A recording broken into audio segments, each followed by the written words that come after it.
নমস্কাৰ আপোনালোক সকলোকে পুনৰবাৰ আপোন নিউজৰ অন্য এটা ভিডিঅ'লৈ স্বাগতম জনাইছো। যিসকল লোকে নেকি দৈনিক কাম কাজ কৰি খায়, যিসকলৰ চাকৰি নাই, তেওঁলোকৰ কাৰণে ভাল খবৰ ওলাইছে। কেন্দ্ৰ চৰকাৰৰ ফালৰ পৰা কেইটামান ভাল খবৰ ঘোষণা কৰিছে প্ৰত্যেকজন কাম কৰি দৈনিক জীৱনত চলি থকা ব্যক্তিৰ কাৰণে। এতিয়া সেই ভাল খবৰটোনো কি, মই আজি আপোনালোকক আজি তাৰ ওপৰতে জনাম। ভিডিঅ'টো বেছি দীঘলীয়া নকৰোঁ, একেবাৰে শ্বৰ্টকৈ আপোনালোকক জনাবলৈ যত্ন কৰিম কি কি ভাল খবৰ আপোনালোকৰ কাৰণে ঘোষণা কৰিছে।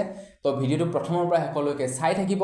মই শ্ৰী প্ৰাঞ্জল গগৈ, আপোনালোকে চাই আছে আপোন নিউজ। আহক আৰম্ভ কৰোঁ আজিৰ ভিডিঅ'।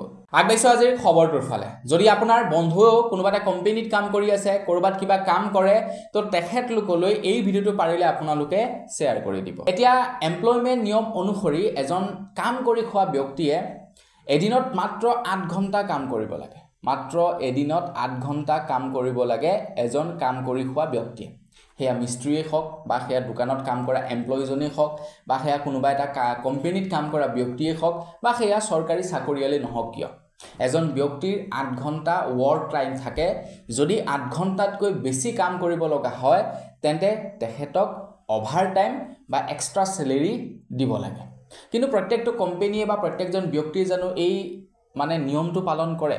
প্ৰত্যেকজন ধৰি লওক ঠিকাদাৰে জানো এই নিয়মটো পালন কৰে? এতিয়া সেইকাৰণে ভাৰত চৰকাৰে নিয়ম বনাইছে যে এতিয়াৰে পৰা কোনো এজন ব্যক্তিয়ে গোটেই সপ্তাহটোত মাত্ৰ 48 ঘণ্টা কাম কৰিব, গোটেই সপ্তাহটোত। এতিয়া ধৰি লওক কোনো এজন ব্যক্তিক যেনিবা অভাৰ টাইম কৰোৱাই বোলে 4 দিনতে 48 ঘণ্টা পূৰ কৰি দিলে তেখেতক কাম কৰোৱাই কোম্পানীয়ে, তো তেখেতে ইচ্ছা কৰিলে বাকী সেই কেইদিন, বাকী যি 2 দিন কাম কৰিব লাগে এক্সট্ৰা কৰি, ধৰি লওক আপোনাৰ বৃহস্পতিবাৰলৈকে যেনিবা 48 ঘণ্টা কাম কৰি দিলে কোনোবা এজন এমপ্লয়ে, তো তেখেতে সেই বৃহস্পতিবাৰৰ পাছত আৰু কাম নকৰিলেও চলি যাব। কোম্পানীয়ে জোৰ জবৰদস্তি কৰিব নোৱাৰিব।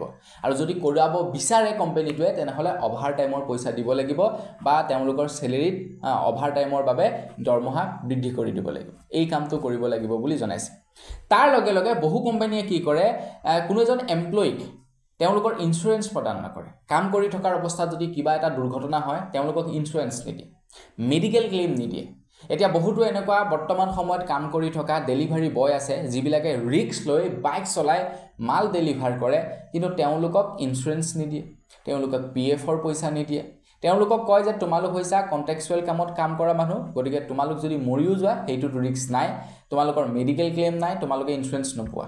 কিন্তু কামটো কৰি আছে কোম্পানীটোৰ বাবে, তেওঁলোকে দিনে ৰাতিয়ে কষ্ট কৰি আছে, কিন্তু তেওঁলোকক ইঞ্চুৰেঞ্চো নিদিয়ে, একো নিদিয়ে, মেডিক্লেইমো নিদিয়ে, একোৱেই নিদিয়ে। তেওঁলোকে যদি কাম নকৰে পইচা নাপাব। ইন ফিউচাৰ যদি কেতিয়াবা দুৰ্ঘটনা হ'ব, তো তেওঁলোকে ঘৰত বহি থাকিব লাগিব, গোটেই জীৱনটো ঘৰত বহি থাকিব লাগিব। কেনেকৈ চল সেইটো কোম্পানীয়ে বুজি নাপায়।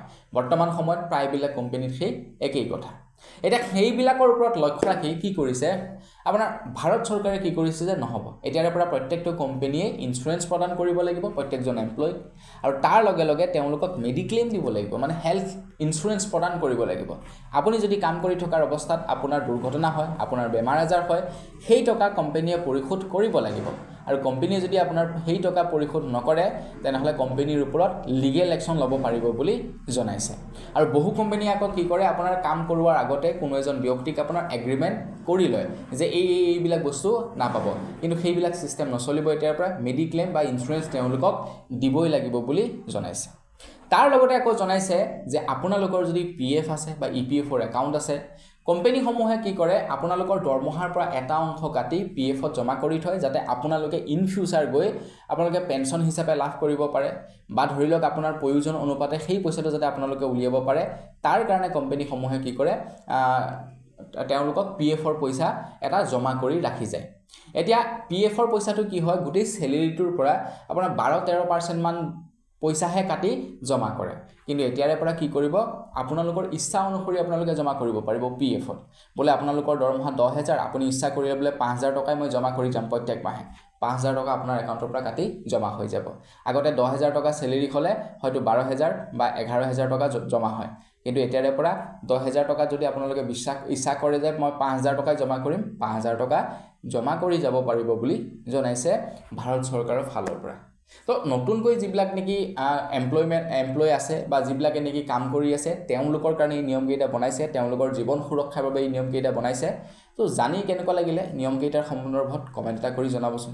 যদি ভাল লাগিলে লাইক এটা কৰিব, চেনেলটো ছাবস্ক্ৰাইব কৰা নাই ছাবস্ক্ৰাইবটো কৰি ল'ব। পুনৰ এটা ভিডিঅ' লগ কৰাৰ খালি বিদায় মাগিছোঁ। ধন্যবাদ। জয়।